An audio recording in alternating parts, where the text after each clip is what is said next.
The Celestial Deception, Part 1. First Contact.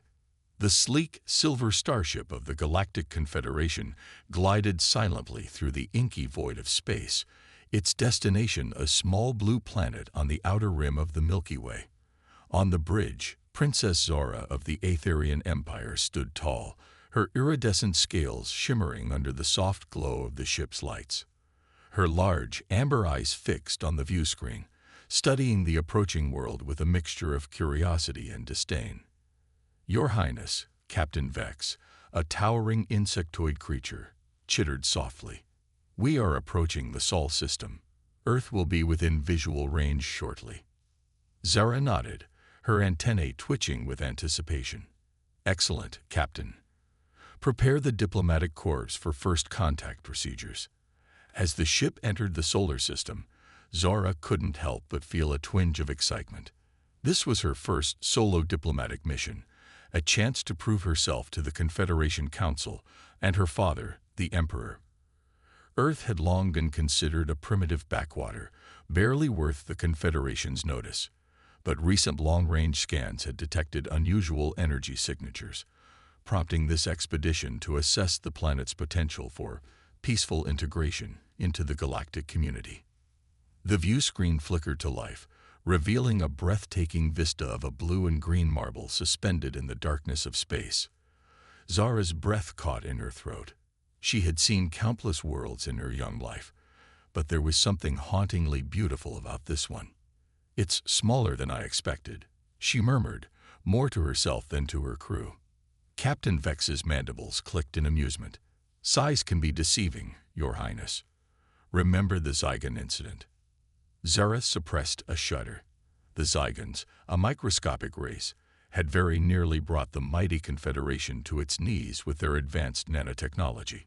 It was a lesson she wouldn't soon forget. "Point taken, Captain. Let's not underestimate these humans." As the ship entered Earth's orbit, Zara studied the detailed reports, scrolling across her personal datapad. The humans were a young species, barely out of their Stone Age by Confederation standards. They had only recently achieved rudimentary spaceflight, and their technology was laughably primitive compared to the rest of the galaxy. And yet, there was something about the trajectory of their development that nagged at Zara. In just a few centuries, they had progressed from horse-drawn carriages to satellites. It was an unprecedented rate of technological advancement. "Your Highness," the communications officer, a crystalline being named Lux, chimed in. "We're detecting numerous radio transmissions from the planet's surface, mostly entertainment broadcasts and something called internet traffic." Zara nodded. "Begin decryption and analysis. I want to know everything about their culture, their leaders, their military capabilities, such as they are." As the ship settled into a high orbit, the bridge crew buzzed with activity. Sensors probed the planet's surface, mapping population centers and industrial zones. Zara watched the data flood in, her mind racing with possibilities. "Your Highness," Captain Vex interrupted her thoughts. "We've pinpointed the planet's primary governing body. They call it the United Nations. Shall we initiate contact?" Zara took a deep breath, squaring her shoulders. This was the moment she had been preparing for her entire life. "Yes, Captain. Let's introduce ourselves to the neighborhood." With a few deft movements, Lux opened a channel to the planet below. Zara stepped forward, her voice clear and commanding. "People of Earth, I am Princess Zora of the Aetherian Empire, representing the Galactic Confederation. We come in peace, seeking diplomatic relations with your world." There was a long moment of silence. Zora could almost imagine the panic and confusion her words must be causing on the planet below. Finally, a response came through, tentative and filled with static. This is the Secretary General of the United Nations. We receive your message, Princess Zora. This is unexpected." Zara allowed herself a small smile. "I understand your surprise, Secretary General. Rest assured, we mean you no harm. We request a face-to-face meeting with Earth's leaders to discuss your world's future role in the galactic community. Another pause, longer this time. Zara could hear muffled voices in the background, no doubt frantic discussions about how to handle this unprecedented situation. We would be honored to meet with you, Princess Zora.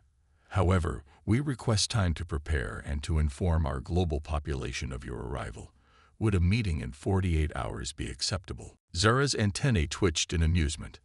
These humans were certainly direct. That would be acceptable, Secretary General. We will remain in orbit and await your signal. Please be aware that we will be conducting passive scans of your planet during this time. This is standard procedure and should not be cause for alarm. Understood, Princess. We look forward to our meeting. United Nations out. As the transmission ended, Zara turned to her crew. Well done, everyone. Now let's see what we can learn about our new friends. Over the next 2 Earth rotations, Zara immersed herself in human culture and history. She marveled at their art, their music, their literature. But it was their warfare that truly caught her attention. These humans had a propensity for violence that both horrified and fascinated her. Captain, she called out, studying the historical database. Did you know these humans fought 2 planet-wide wars in less than half a century? Vex chittered nervously. Barbarians, Your Highness. Clearly not ready for galactic citizenship. But Zara wasn't so sure. There was an ingenuity to human warfare, a ruthless efficiency that made her wonder what they might be capable of if truly threatened. As the appointed meeting time approached, Zara prepared herself, donning her most impressive diplomatic regalia. She studied her reflection in a shimmering force field, adjusting the intricate crown that denoted her royal status. Your Highness, Lux chimed. We're receiving a transmission from the surface. They're ready for you. Zara took a deep breath, steadying herself. Very well. Prepare the shuttle. It's time to meet the natives. As she made her way to the shuttle bay, Zora couldn't shake the feeling that this mission might not be as straightforward as she had initially thought. These humans were an enigma, full of contradictions and hidden depths. Little did she know, Earth had a few surprises in store for the young alien princess, surprises that would shake the very foundations of the Galactic Confederation and change the course of history forever. Unexpected resistance.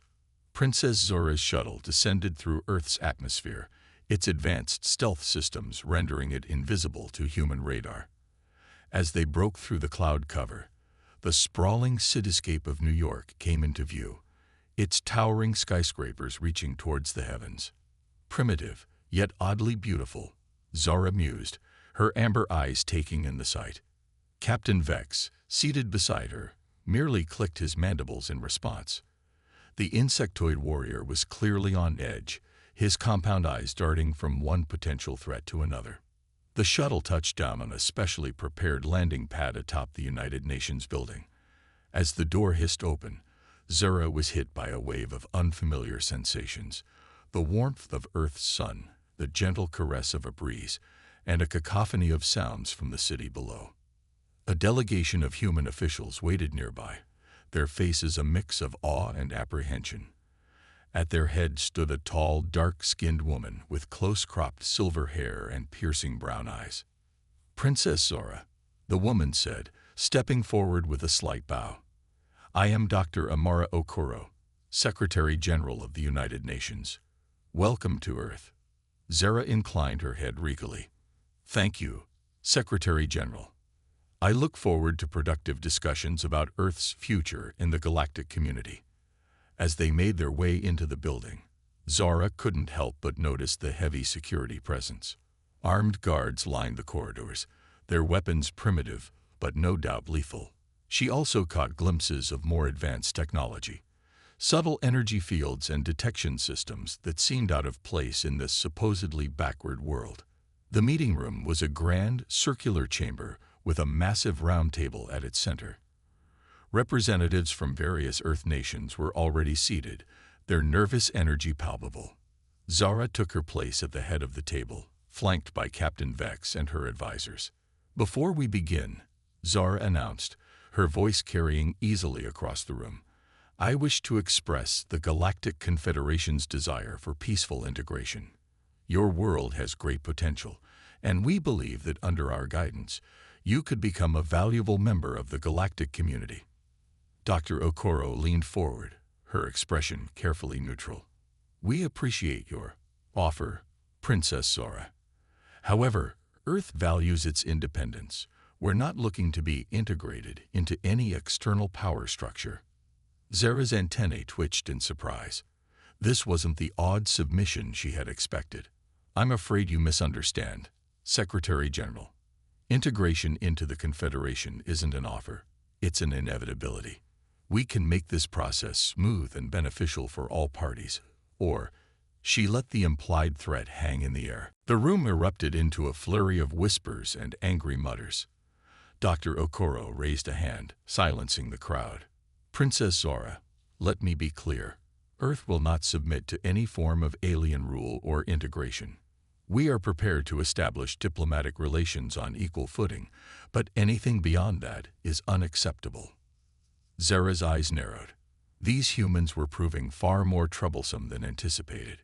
You seem to be under the mistaken impression that you have a choice in this matter. Perhaps a demonstration of the Confederation's power is in order. With a nod to Captain Vex, Zara activated a holographic display in the center of the table. It showed a live feed from the Confederation ship in orbit, its massive form dwarfing Earth's primitive satellites. This is but one of our smaller vessels, Zara explained, her voice cold. We have the capability to reduce your entire civilization to ash with a single command. Now shall we discuss the terms of your integration more reasonably? The room fell silent, tension thick in the air. Then, to Zara's shock, Dr. Okoro smiled. Princess Zara, the Secretary General said, her voice eerily calm. I don't think you fully understand the situation you've walked into. She tapped a small device on her wrist, and suddenly the holographic display flickered and changed. The image now showed the Confederation ship surrounded by dozens of previously invisible vessels, sleek, predatory craft that seemed to shimmer in and out of existence. What is this? Zara stammered, her composure cracking for the first time. This, Dr. Okoro replied, is humanity's response to threats like yours. We've known about the wider galaxy for decades, Princess. We've prepared, we've adapted, and we've hidden our true capabilities from prying eyes. As if on cue, alarms began blaring from Captain Vex's communicator. Your Highness, he chittered urgently, our ship is reporting multiple system failures, some kind of advanced cyber attack. Our defenses are being bypassed, as if they don't even exist. Zara's mind reeled. How could this be possible? Earth was supposed to be a primitive backwater, easy prey for the Confederation's expansionist goals. Instead, they had walked into a trap of their own making. I don't understand, Zara said, her voice barely above a whisper. Your technology. It's beyond anything we've encountered. Dr. Okoro's expression softened slightly. Humanity has always excelled at two things, Princess: adaptation and deception. When we realized we weren't alone in the universe, we knew we had to prepare for the worst. So we hid, we learned, and we built. The Secretary General gestured to the other world leaders around the table. Every nation, every people on Earth united in this cause.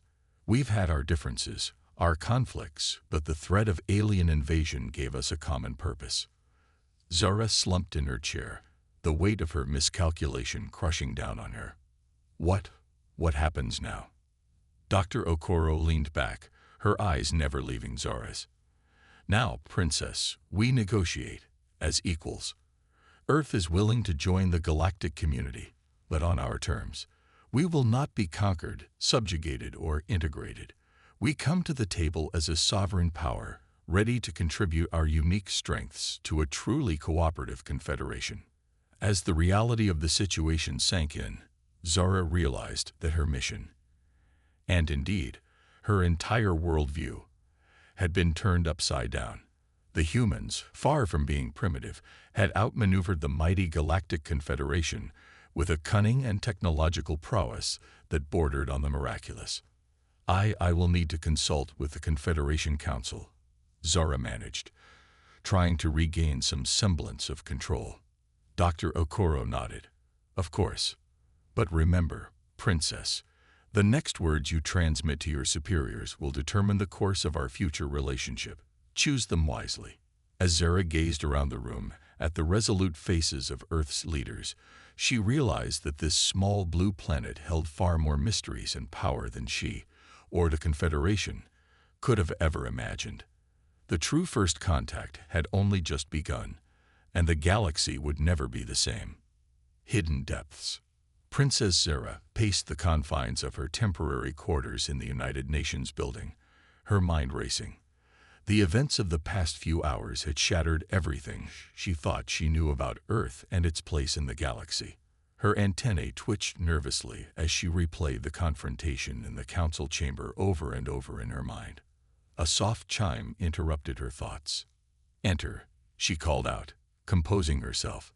Captain Vex stepped into the room, his chitinous exoskeleton gleaming under the artificial lights.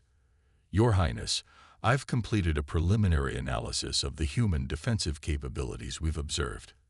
It's troubling." Zara sank into a chair, gesturing for Vex to continue. The insectoid warrior projected a holographic display from his forearm computer. "Their stealth technology is unlike anything we've encountered," Vex explained, his mandibles clicking with agitation. "It doesn't just mask their presence, it seems to actively misdirect our sensors. We're dealing with more than simple cloaking devices." Zara leaned forward, studying the complex diagrams and data streams. "How is this possible, Captain? Our intelligence suggested they had barely mastered nuclear fission." Vex's compound eyes flickered. "It appears, Your Highness, that we have been the victims of an elaborate deception. The humans have been deliberately projecting an image of technological inferiority, while advancing far beyond our estimates." A knock at the door interrupted their discussion. Dr. Amara Okoro entered, her presence commanding respect despite the alien technology surrounding her. "Princess Zlara," the Secretary General said, her voice level. "I hope I'm not interrupting.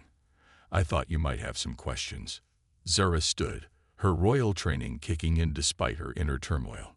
"Secretary General, yes, I have many questions. Perhaps the most pressing is, why? Why the deception? Why reveal yourselves now?" Amara smiled, a hint of sadness in her eyes. "Walk with me, Princess. There's something I'd like to show you." Curious, Zora followed the human leader, with Captain Vex close behind. They made their way through a series of secure corridors, eventually arriving at what appeared to be a dead end. Amara placed her hand on a seemingly blank wall, and a hidden door slid open, revealing a vast, high-tech command center. Zara's eyes widened as she took in the sight.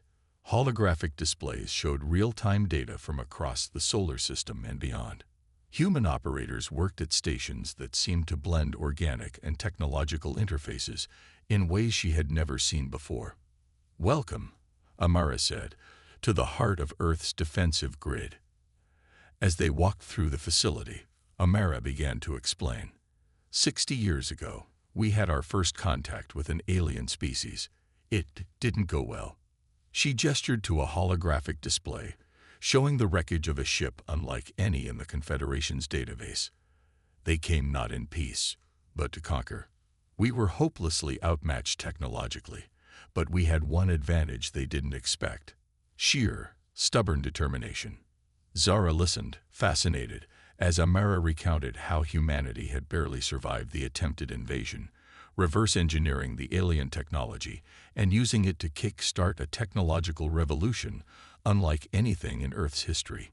"We realized then that we weren't ready for the galaxy at large," Amara continued. "So we made a choice. We would hide, prepare, and advance in secret. Every nation, every person on Earth united in this cause. We projected an image of division and primitive technology, while quietly reaching for the stars." They stopped at a window overlooking a massive hangar. Inside, engineers worked on spacecraft that looked more advanced than anything in the Confederation fleet. Zara's antennae drooped in astonishment. "But why reveal yourselves now?" she asked, turning to face the Secretary General. Amara's expression grew serious. "Because of you, Princess Zara. Your arrival forced our hand, but it also presented an opportunity. We've been watching the Confederation for years, and we believe there's potential for a true partnership if we can move past this initial misunderstanding." Zara's mind was reeling. The implications of what she was seeing and hearing were staggering. Earth wasn't just technologically advanced. It had leapfrogged past the Confederation in many areas. "There's more," Amara said, leading them to another section of the facility. "We haven't just been developing technology. We've been reaching out, making alliances." A new holographic display flickered to life, showing a map of the galaxy. Dozens of systems, many within Confederation space, were highlighted. "These," Amara explained, "are worlds we've contacted, species overlooked or oppressed by the Confederation. We've been sharing our technology, helping them hide their advancements. Earth isn't alone, Princess. We're part of a growing coalition of worlds tired of living under the shadow of Confederation integration." Zara felt as if the ground was shifting beneath her feet. Everything she had been taught about the Confederation's benevolent rule, about the necessity of guiding lesser species, it all seemed hollow in the face of what she was learning. "What do you want from me?" she asked, her voice barely above a whisper. Amara's eyes softened. "We want you to see the truth, Princess. The galaxy is changing. The old ways of the Confederation, conquest disguised as diplomacy, technological hoarding, species ranking, they're not sustainable. We're offering a chance for something new, a true galactic community based on mutual respect and cooperation." Captain Vex, who had been uncharacteristically quiet, suddenly spoke up. "This is treason," he hissed. "The Confederation will never stand for this." Amara turned to the insectoid warrior, her gaze steady. "That, Captain, is where you're wrong. We've had communications with several high-ranking members of the Confederation Council. There are those within your government who see the need for change." Zara's head snapped up. "What? Who?" "I think you know, Princess," Amara said gently. "Why do you think you were sent on this mission? There are those who wanted you to see the truth for yourself." As the implications of Amara's words sank in, Zara realized that her journey of discovery was far from over. The fate of Earth, the Confederation, and countless other worlds now hung in the balance. And she, a young alien princess who had arrived expecting an easy conquest, found herself at the center of a galactic revolution. "What happens now?" Zara asked, her voice steadier than she felt. Amara smiled, a glimmer of hope in her eyes. "Now, Princess Zara, you have a choice to make, one that will shape the future of the galaxy for generations to come." As Zara looked out over the bustling command center, she knew that her next decision would be the most important of her life. The stars themselves seemed to hold their breath, waiting to see what this unexpected encounter between humanity and the Galactic Confederation would bring. Turning tables. The vast reaches of space above Earth suddenly came alive with activity. The Confederation fleet, responding to the distress signals from Princess Zara's ship, dropped out of faster-than-light travel in a dazzling display of power. Hundreds of sleek, predatory vessels materialized, their weapons primed and energy signatures flaring. Admiral Krotak, a grizzled veteran of a dozen planetary subjugations, stood on the bridge of the flagship, his 4 eyes narrowing as he surveyed the situation. "Status report," he growled. A junior officer, her tentacles working furiously over a control panel, responded. "Sir, we're detecting multiple unknown vessels surrounding the Princess's ship. They appear to be using some kind of advanced cloaking technology. Our sensors are having trouble getting a lock." Krotak's upper lip curled in a snarl. "Impossible. These primitive humans couldn't possibly." His words were cut short as the view screen suddenly flickered to life, revealing the face of Dr. Amara Okoro. The human leader's expression was calm, but her eyes held a steely determination that gave even the battle-hardened Admiral pause. "Greetings, Admiral," Amara said, her voice carrying across the vastness of space. "I am Dr. Amara Okoro, Secretary General of the United Nations of Earth. I believe we have some matters to discuss." Krotak bristled. "You dare to address me, human? Your primitive world stands on the brink of annihilation. Surrender now, and perhaps we'll be merciful in our integration of your species." A small smile played at the corners of Amara's lips. "I'm afraid you're operating under some rather outdated information. Admiral, allow me to update you on the current situation." With a gesture, Amara's image was replaced by a tactical display of the space around Earth. The Confederation fleet, once seemingly dominant, was now surrounded by a vast armada of Earth ships, their advanced designs a stark contrast to the primitive technology the humans were thought to possess.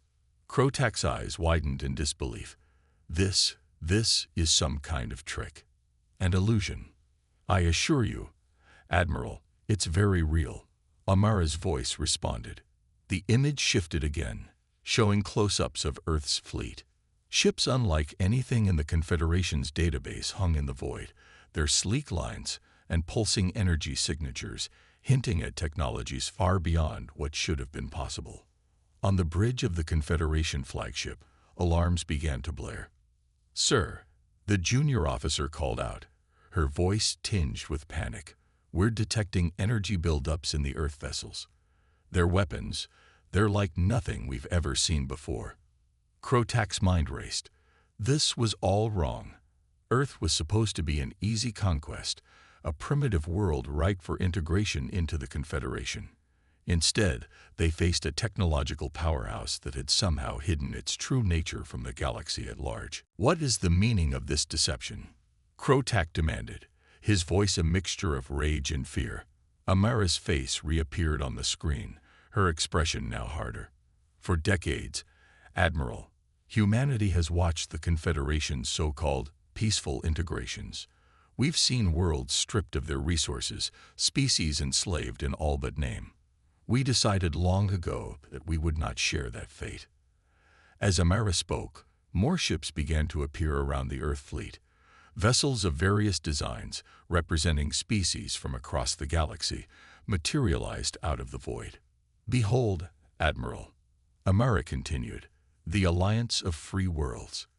Earth is not alone in its desire for true independence and cooperation. We've been building alliances, sharing our advancements with those who wish to break free from the Confederation's grasp." Krotak's four hands clenched into fists. "You fool. Do you have any idea what you've done? The Confederation will not stand for this rebellion."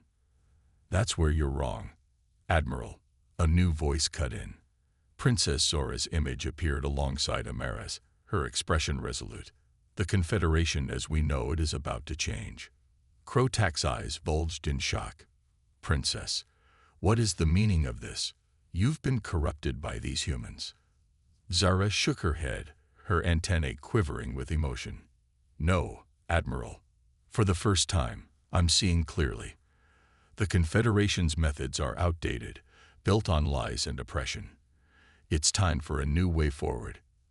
As if on cue, several ships in the Confederation fleet suddenly changed formation, moving to join the Earth-led alliance. Krotak watched in horror as nearly a third of his fleet realigned itself. "You see, Admiral," Zora explained, "there are many within the Confederation who have long seen the need for change. My mission to Earth was never about integration. It was about opening our eyes to new possibilities." Amara nodded, her expression softening slightly. "We don't seek war, Admiral Krotak.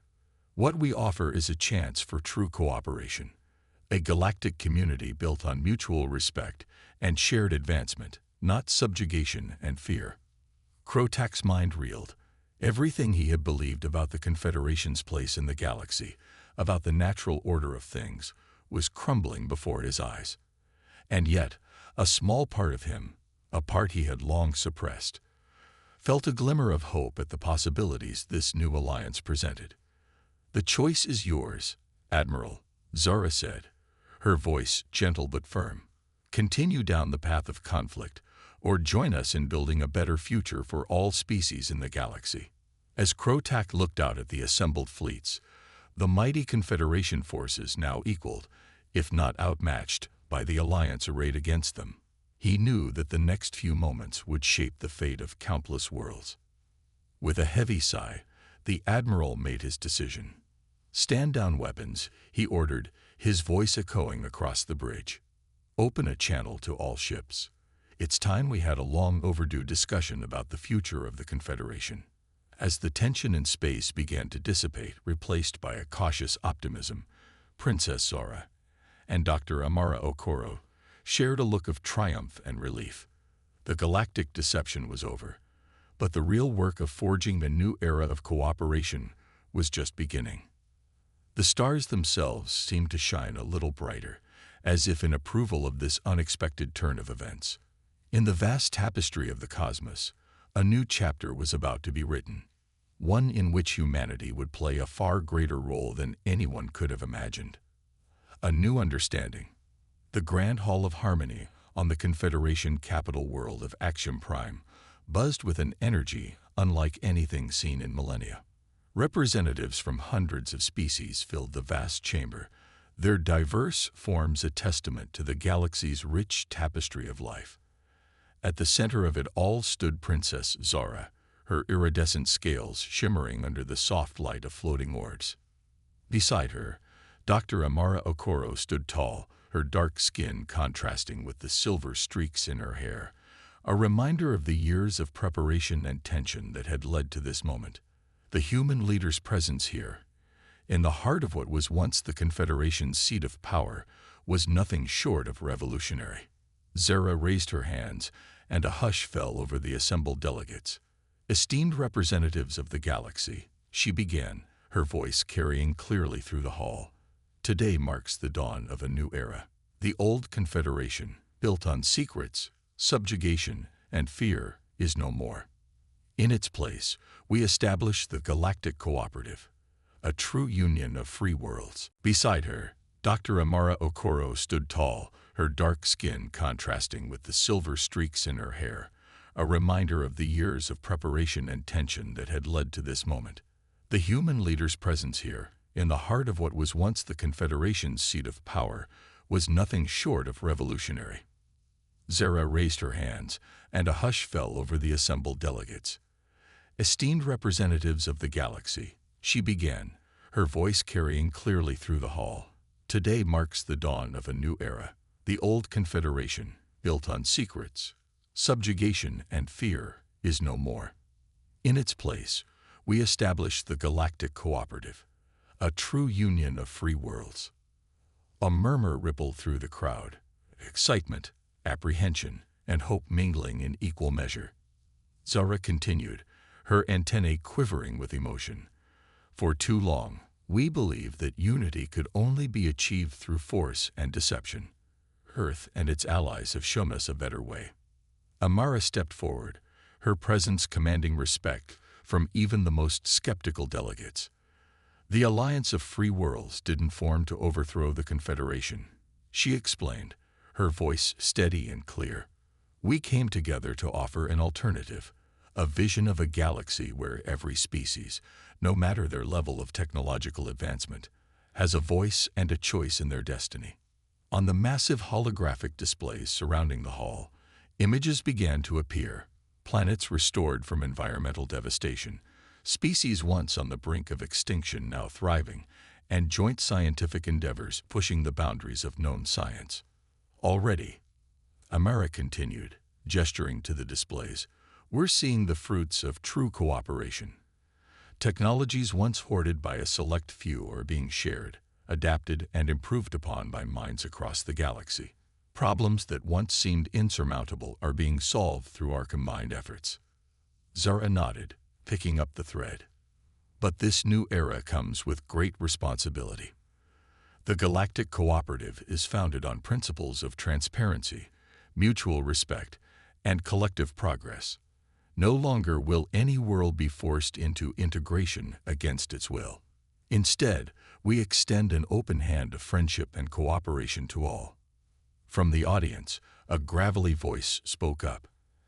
Admiral Krotak, his once imposing form now humbled by recent events, asked, "And what of those who don't wish to join your cooperative? What of the worlds that prefer isolation?" Zara smiled, her expression gentle but firm. "An excellent question, Admiral. The cooperative respects the autonomy of all worlds. Those who wish to remain apart are free to do so, with the understanding that our door remains open should they ever choose to join us."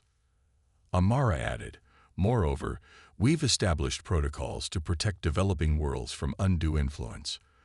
The mistakes of the past, the exploitation of less advanced species, will not be repeated." As the discussion continued, delving into the intricacies of this new galactic order, Princess Zara found her gaze drawn to a quiet figure at the edge of the hall. Captain Vex, his chidness exoskeleton gleaming, gave her a small nod of approval. The insectoid warrior had been one of the first to embrace the change, his tactical mind quickly grasping the advantages of true cooperation over forced subjugation. Hours passed as questions were asked, concerns addressed, and plans laid out. The formation of the Galactic Cooperative was not without its challenges, but the spirit of unity that filled the hall was undeniable. As the session drew to a close, Zara and Amara stood side by side, a symbol of the unexpected alliance that had reshaped the galaxy. "There's still so much work to be done," Zara murmured, her voice tinged with equal parts excitement and trepidation. Amara nodded, a small smile playing at her lips. "Indeed, but for the first time in a long while, I'm truly optimistic about the future." As the delegates began to file out of the hall, many paused to offer words of support or ask final questions. The atmosphere was charged with a sense of possibility that hadn't been felt in the galaxy for generations. Later, in a quiet moment away from the crowds, Zara found herself standing before a vast window, gazing out at the glittering expanse of space. Amara joined her, the two leaders sharing a comfortable silence. "You know," Amara said at last, "when we first detected your ship approaching Earth, we feared the worst. We thought our hand would be forced, that conflict would be inevitable." Zara's antennae twitched in amusement. "And I thought I was embarking on a simple diplomatic mission to a primitive world. It seems we both had much to learn." Amara chuckled softly. "Life has a way of surprising us. I never imagined I'd be standing here, helping to reshape the galaxy." "Nor I," Zara admitted, "but I'm grateful for it. The deception, on both sides, brought us to this point, but it's truth and trust that will carry us forward." As they stood there, watching distant stars twinkle with the promise of new adventures and discoveries, both leaders felt the weight of the journey that had brought them to this moment. The galaxy had changed, and with it the very nature of what it meant to be part of a cosmic community. Earth, once thought to be a primitive backwater, had emerged as a catalyst for change on a galactic scale. Its spirit of innovation, adaptability, and fierce independence had not only ensured its survival, but had sparked a revolution that would echo across the cosmos for eons to come. And Princess Zara, who had arrived at Earth expecting an easy conquest, found herself transformed, no longer merely a royal figurehead, but a true leader helping to guide the galaxy into a new age of cooperation and discovery. As the first session of the newly formed Galactic Cooperative drew to a close, a sense of hope and possibility rippled across the stars. The celestial deception had been revealed, but from its ashes arose something far greater, a true union of worlds, bound not by force or fear, but by a shared vision of a brighter future for all. The story of humanity's rise from obscurity to galactic importance would be told and retold across countless worlds. But for those who had lived through it, who had seen the old order crumble and a new one take shape, the true wonder lay not in the past, but in the boundless potential of the future they now faced together. As Zara and Amara turned away from the window, ready to face the challenges and triumphs that lay ahead, they shared a look of understanding. The deception was over. The real adventure was just beginning.